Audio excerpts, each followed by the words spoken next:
네, 고발 사주 의혹의 핵심 인물 손준성 검사의 구속영장이 어제 기각됐습니다. 구속의 필요성과 상당성이 부족하다는 게 법원의 판단이었습니다.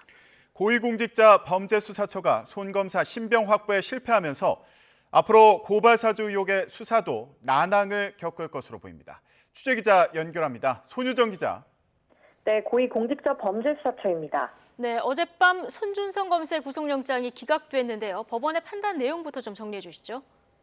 네, 어젯밤 10시 반쯤 서울중앙지법은 손준성 대구고검 민권보호관의 구속영장을 기각했습니다. 법원은 손 검사의 구속 필요성과 상당성이 부족하다고 판단했는데요. 손 검사가 증거를 없애거나 도망갈 우려가 있다고 보기 어렵고 앞으로 수사에 성실히 임하겠다는 손 검사 측의 주장을 받아들였다고 설명했습니다. 앞서 공수처는 손 검사가 소환 통보에도 불응하며 전략적으로 조사를 피한다고 보고 구속영장을 청구했는데 법원이 손 검사의 손을 들어준 겁니다.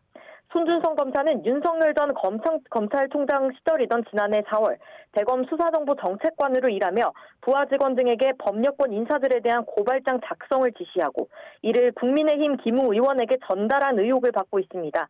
공수처는 김웅 의원의 텔레그램 속 손준성 보냄과 김웅 조성은 통화 녹취록 등을 근거로 손 검사가 김 의원에게 고발장을 전달했다고 의심하고 있습니다.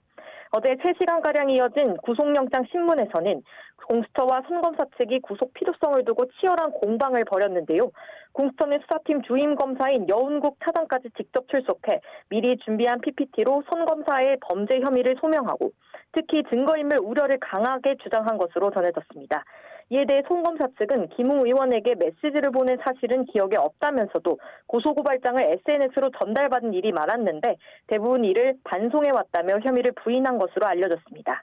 또 공수처가 한 차례 소환 조사 없이 구속영장을 청구한 데다 영장 심사 하루 전에 이를 통보하는 등 피의자의 방어권을 명백히 침해했다고 주장했습니다.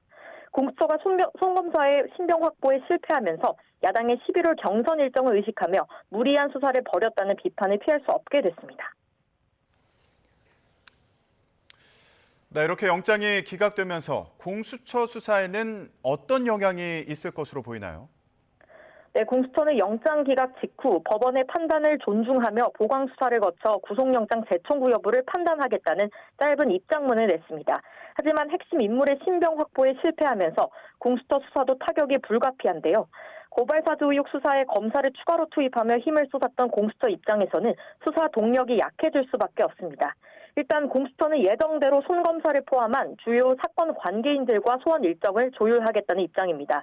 손 검사의 소환 시기는 아직 확정되진 않았지만 앞서 영장심사에서 수사에 협조하겠다는 입장을 밝혔던 만큼 조만간 공수처에 출석할 것으로 보입니다.